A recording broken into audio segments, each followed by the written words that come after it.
Verifying your OneDrive account is essential to ensure the security and functionality of your cloud storage. Follow these steps to complete the verification process. Step 1. Sign into OneDrive.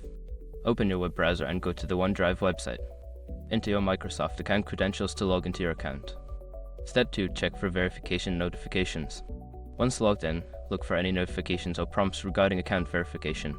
This may appear as a banner at the top of the page or as a pop-up. Step 3. Choose verification method. If prompted, select your preferred method for verification. This could be via email, SMS, or an authentication app. Make sure you have access to the method you choose.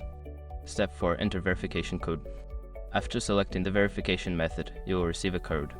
Enter this code in a designated field on the OneDrive verification page to confirm your identity. Step 5. Confirm verification. Once you have entered the code, click the confirmation button. You should see a message indicating that your account has been successfully verified. After completing these steps, your OneDrive account will be verified, allowing you to enjoy all its features securely.